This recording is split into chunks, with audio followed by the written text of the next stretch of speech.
This is the download from Sounds Profitable, your daily source for the essential news in the business of podcasting.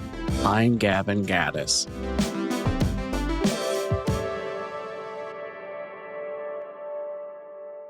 Here's what you need to know for today, Wednesday, November 19th. For our top story, Eventbrite announces Listener.com partnership and highlights a year of innovations designed to help organizers reach new audiences.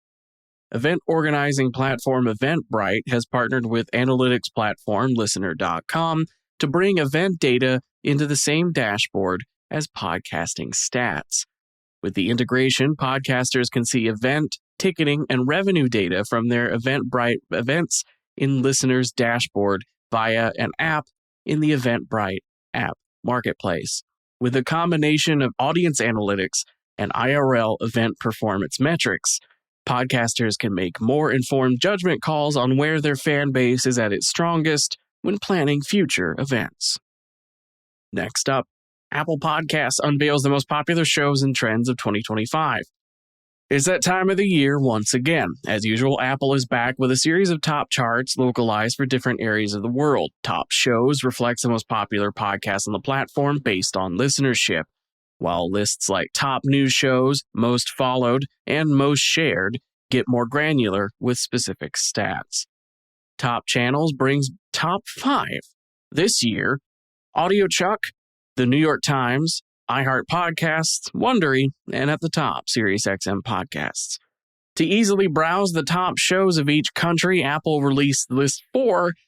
You can check out Pod News, where they've got them all in one handy place. I've got that linked in today's episode. Next up, November 2025 Orbit rankings and insights on the top 15 performing comedy podcasts.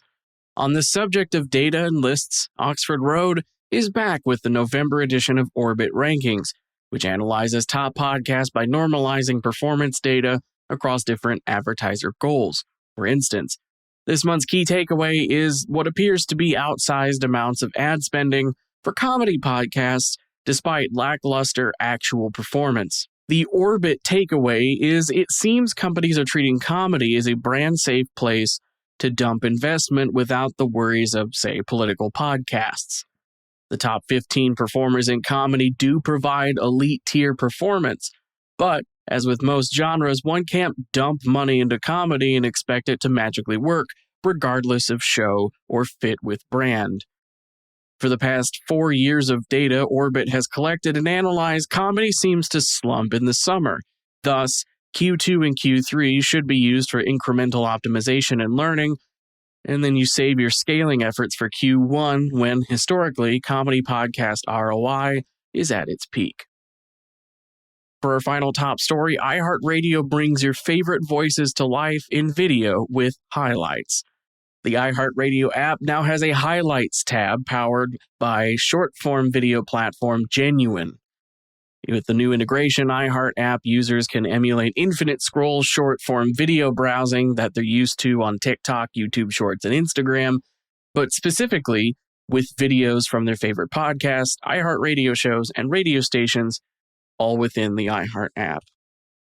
As for the rest of the news, Pod Digital Media founder Gary Koichi has been named AdColor's Innovator of the Year. Congratulations, Gary. Podcast One has partnered with dating coach and matchmaker Blaine Anderson for the launch of relationship advice podcast Help Me, I'm Single, the 17th show added to Podcast One's roster this year.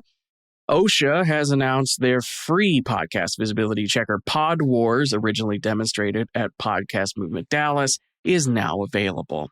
And Goalhanger is launching a new twice-weekly video podcast called The Rest is Science, hosted by Professor Hannah Fry and Michael Stevens. You can get links to everything I've just talked about by clicking the single link in your show notes to go to today's episode post on Sounds Profitable's website. Also, on the front page of soundsprofitable.com, you can sign up for the newsletter version of the download, which gives you the links and write-ups to everything I've just talked about straight to your email inbox. The download is written and produced by myself, Brian Barletta, and Tom Webster. For Sounds Profitable, I'm Gavin Gaddis. I'll see you tomorrow.